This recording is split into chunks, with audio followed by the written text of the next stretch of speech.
Assalamu alaikum class. I hope you all are fine and doing well today.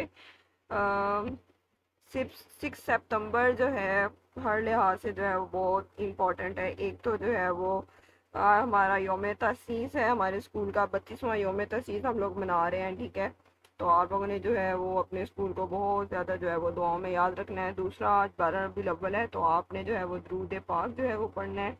ठीक है, और तीसरा event जो है वो हमारे लिए बड़ा इम्पोर्टेंस रखता है। ठीक है, सारी कौम जो है उस इवेंट में मुतहिद हुई। 6 सितंबर 1965 की जंग जो है वो पाकिस्तान और भारत के दरमियान हुई थी, तो एक पूरी कौम जो है वो मुतहिद हुई उसमें। तो आपने जो है वो अपने फौजी जवानों को, ठीक है, अपनी दुआओं में याद रखना है, अपने स्कूल को दुआओं में याद रखें। तो आज का हम लोग जो है वो लेक्चर कंटिन्यू करते हैं। सबसे पहले हम लोग जो है वो स्मार्ट डायरी देख लेते हैं। स्मार्ट डायरी में आज हम लोगों ने जो है वो प्रोटीन की डिफाइन पढ़नी है। ठीक है, और सोर्सेज के अबाउट पढ़ना है। कार्बोहाइड्रेट हम लोगों का टॉपिक चल रहा था, तो उसके सोर्सेज वगैरह जो है वो आज हम लोगों ने पढ़ने हैं। तो सबसे पहले जो है वो कार्बोहाइड्रेट का मैं आप लोगों को थोड़ा सा ओवरव्यू दे देती हूँ। Actually it's means hydrated carbons.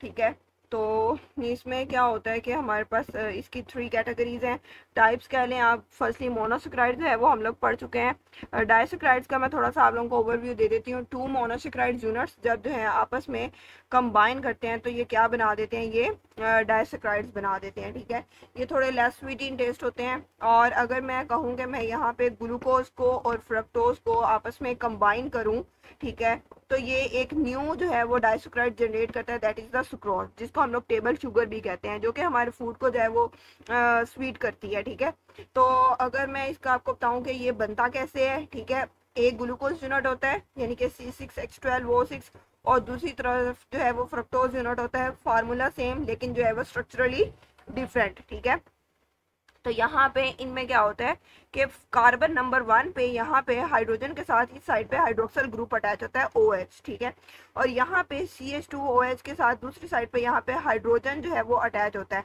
अब यहाँ पे क्या होती है, हाइड्रोलाइसिस। क्या होती है यहाँ पे, हाइड्रोलाइसिस। और जब हाइड्रोलाइसिस होती है तो वाटर मॉलिक्यूल जो है वो क्या होता है कि यहाँ से जनरेट होता है। ठीक है, एक तो वाटर मॉलिक्यूल बनता है, दूसरा जो है हमारे पास सुक्रोज बनता है। ठीक है, इसकी जो प्रोडक्ट बनती है, और इनके दरमियान एक बॉन्ड बनता है जिसको हम लोग कहते हैं ग्लाइकोसिडिक बॉन्ड। यहाँ पे ये जो ऑक्सीजन और कार्बन, और इस कार्बन के दरमियान, carbon number 2 and carbon number 1 के दरमियान ये जो ऑक्सीजन की प्रेजेंस है, it showing the glycosidic bond. ठीक है, इसी तरह से अगर हम लोग ग्लूकोज को और दूसरी साइड पे भी हमारे पास ग्लूकोज यूनिट ही हो, उनको कंबाइन करें, और कार्बन नंबर 1 पे एंड कार्बन नंबर 4 पे यहाँ पे हमारे पास क्या होगा कि यहाँ से हाइड्रोलाइसिस हो जाएगी। ठीक है, और हमारे पास क्या बनेगा, यहाँ पे भी एक जो है वो हमारे पास माल्टोज जो है वो बन जाएगा। ठीक है, 2 ग्लूकोज मॉलिक्यूल जब कंबाइन करते हैं तो क्या बनाते हैं, माल्टोज। एक्चुअली ग्लाइकोसिडिक का आपके यहाँ पे बताया नहीं हुआ, लेकिन जब ये आपस में कंबाइन करते हैं दोनों ग्लूकोज यूनिट है, या फिर यहाँ पे ग्लूकोज और फ्रक्टोज यूनिट, 2 मोनोसेक्राइड यूनिट जब भी कंबाइन करते हैं तो उनके एक जो है वो बॉन्ड जनरेट करते हैं, जिसको हम लोग ग्लाइकोसिडिक बॉन्ड कहते हैं। ठीक है, उसके बाद अगर हम लोग पॉलीसेक्राइड्स को देखें तो पॉलीसेक्राइड्स जो हैं ये लार्जर मॉलिक्यूल्स होते हैं। ठीक है, composed of 100 to 1000 of the monosaccharide units.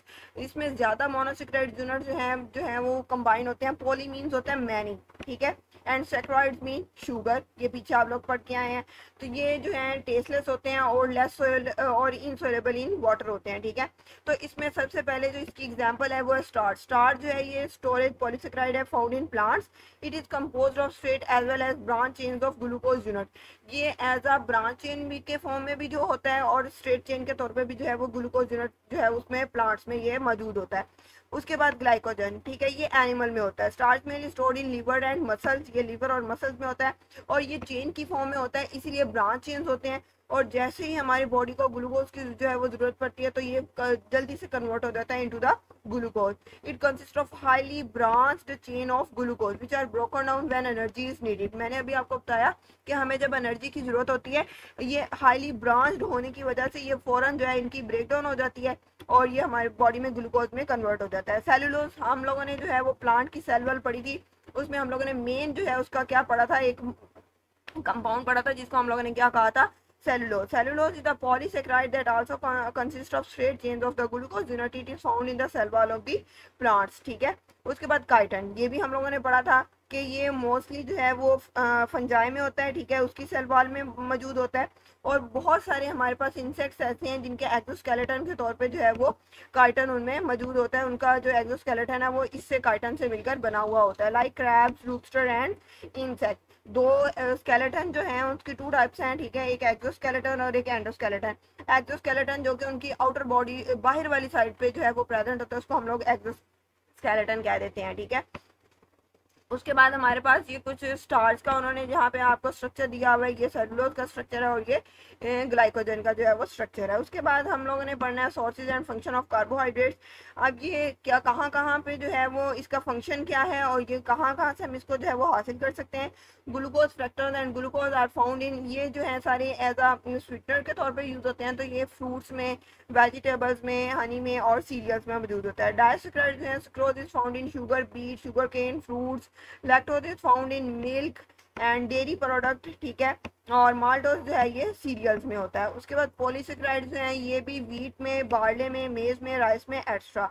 उसके बाद अगर हम लोग इसके फंक्शंस पढ़ें, फंक्शंस में प्राइमरी सोर्स है कार्बोहाइड्रेट जो है वो हमारा प्राइमरी सोर्स है, ठीक है। ग्लूकोज जो है वो cell to produce energy, cellular respiration. Cellular respiration आपको पता है वो रेस्पिरेशन का प्रोसेस जो कि सेल में मौजूद होता है। इसमें क्या होता है कि ग्लाइकोलाइसिस की ग्लूकोज जो है उसकी ब्रेकडाउन होती है, इसमें जो है वो पूरे का पूरा एक प्रोसेस चलता है, उसमें glycolysis, Krebs cycle and then जो है वो इलेक्ट्रॉन ट्रांसपोर्ट चेंज जो है वो सारा प्रोसेस इसमें चलता है। और एट दी एंड जो है वो एनर्जी जो है वो प्रोड्यूस होती है in the form of the ATP.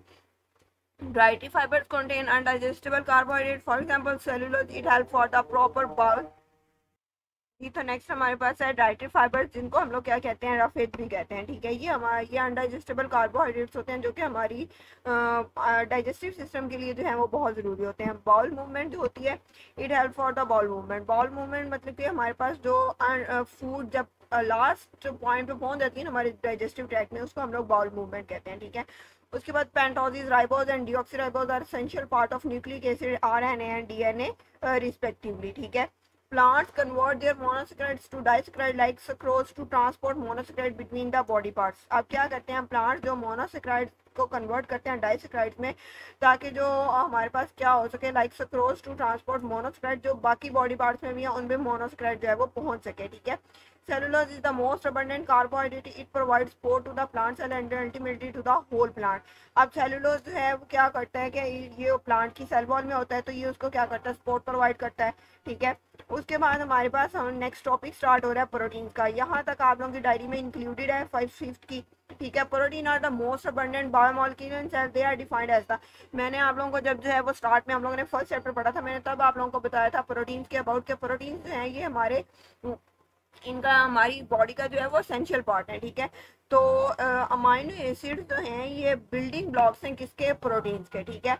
अब पॉलीमर्स ऑफ अमाइनो एसिड का उसका कहने का क्या मतलब है कि पॉली मीन्स मैनी, मर्ज यूनिट्स हैं वो बहुत सारे यूनिट्स, अमाइनो एसिड के बहुत सारे यूनिट्स मिलकर क्या बनाते हैं, प्रोटीन।